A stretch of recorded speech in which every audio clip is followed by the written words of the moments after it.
Hello, praise the Lord. இந்த நாளுக்கான வேத வசனம் கொலோசியர் 2 அதிகாரம் 14வது வசனம். நமக்கு எதிரடையாகவும் கட்டளைகளால் நமக்கு விரோதமாகவும் இருந்த கையெழுத்தை குலைத்து அதை நடுவில் இராதபடிக்கு எடுத்து சிலுவையின் மேல் ஆணியடித்தார்.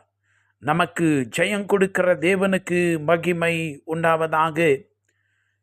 இந்த வார்த்தையை கேட்டுக்கொண்டிருக்கிற தேவனுடைய பிள்ளைகளே, நீங்கள் இந்த உலகத்தில் செல்வ செழிப்பாய் தேவனுடைய ஆசீர்வாதத்தோடு வாழ்வதற்கு, சமாதானம் நிறைந்து ஜீவனம் பண்ணுவதற்கு ஒரு தடையுமே இல்லை என்று இந்த வார்த்தை உறுதியாய் சொல்லுகிறது. There is no obstacle for you to live a happy life in this earth. காரணம், இயேசுவானவர் உனக்கு எதிராயிருந்த பாவம், இந்த பாவத்தினால் வந்த குற்ற உணர்வு, பலவீனங்கள், வியாதி, தோல்விகள், நிந்தைகள், அவமானங்கள் எல்லாவற்றையுமே அவர் சிலுவையிலே அவர் ஆணியடித்து தொங்க விட்டிருக்கிறார், கொடுத்து தீர்த்திருக்கிறார். He paid in full. அவைகளுக்கெல்லாம் பரிகாரமாய் தன்னுடைய ஜீவனையை ஈந்திருக்கிறார். Now you are problem free, you are disease free, you are worry free. நீங்கள் கவலையற்ற வாழ்க்கை, வியாதியற்ற ஒரு வாழ்க்கை, குறைவு இல்லாத ஒரு வாழ்வை தேவன் உங்களுக்கு கொடுத்திருக்கிறார். இந்த மனுஷங்களால தான் என்னால் வாழ முடியல, இந்த நிகழ்ச்சினால தான் என்னால் சந்தோஷமா என் குடும்பத்தில் வாழ முடியவில்லை, என் சரீரத்தில் வியாதி என்னை ஆட்டி படைக்கிறது, என்னால் நிம்மதியாக இந்த உலகத்தில் இருக்க முடியாதோ என்று சொல்லுகிற பல காரியங்கள் உண்டு. நாம் விசுவாசிகளிடத்தில் ஏதாவது பிரச்சனை இருக்கிறதா என்று சொல்லி கேட்டால் பல விதமான காரியங்களை சொல்லுகிறார்கள். எனக்கு அன்பான தேவனுடைய பிள்ளைகளே, இந்த உலகத்தில் நீங்கள் சந்தோஷமாய் தேவ ஆசீர்வாதம் பெற்று வாழ்வதற்கு ஒரு தடையுமே இல்லை என்று இந்த வார்த்தை சொல்லுகிறது. இன்றைக்கு உங்களுடைய மனதில் நீங்கள் தடைகளை கொண்டிருக்கிறீர்களா? யோசித்து பாருங்கள். உங்களுடைய சிந்தையில தடைகள் இருக்கிறதா? யோசித்து பாருங்கள். வேதம் சொல்லுகிறது, இயேசு தடையில்லாத ஒரு வாழ்வை உனக்கு கொடுத்திருக்கிறார்.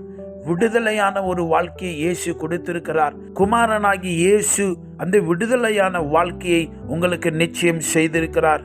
2 கொரிந்தியர் 2:14 வாசிக்கிறோம், கிறிஸ்துவுக்குள் எப்பொழுதும் எங்களை வெற்றி சிறக்க பண்ணி எல்லா இடங்களிலேயும் எங்களை கொண்டு அவரை அறிகிற அறிவின் வாசனையை வெளிப்படுத்துகிற தேவனுக்கு ஸ்தோத்திரம். ஹல்லேலூயா. தேவனுடைய உன்னதமான நாமம் உயர்த்தப்படுவதாக. அருமையான தேவஜனமே, இந்த உலகத்தில் நீங்கள் ஜெயமாய் வாழலாம். கிறிஸ்துவை பிரதிபலிக்கிற ஒரு வாழ்வை, அவருடைய ஆசீர்வாதத்தை சுமந்து செல்லுகிற ஒரு ஆசீர்வாத பாத்திரமாய், வெளிச்சத்தின் பாத்திரமாய், இந்த உலகத்துக்கு நம்பிக்கையின் பாத்திரமாய் நீங்கள் வாழ முடியும். இயேசுனை வெற்றியுள்ள வாழ்க்கைக்கு அடையாளமாய் இயேசு நிறுத்தி இருக்கிறார். தடையே இல்லை. நல்ல தைரியமாய் வாழுங்கள். வெற்றி நிறைந்த ஒரு வாழ்க்கையை கொண்டாடுங்கள்.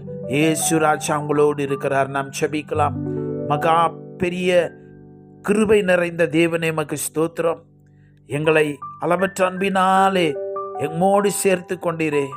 எங்களுடைய வாழ்விலே ஒரு தடைமிராதபடிக்கு எல்லாவற்றையும் எடுத்து நிந்தை, அவமானம், பாவம், போராட்டம் எல்லாவற்றையும் சிலுவையிலே ஆணையடித்து உடைய விடுதலை எங்களுக்கு கொடுத்தீரே. அதற்காக ஸ்தோத்திரம்.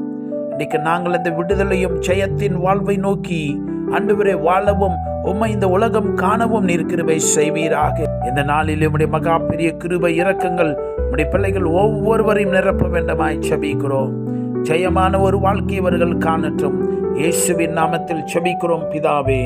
ஆமென். God bless you.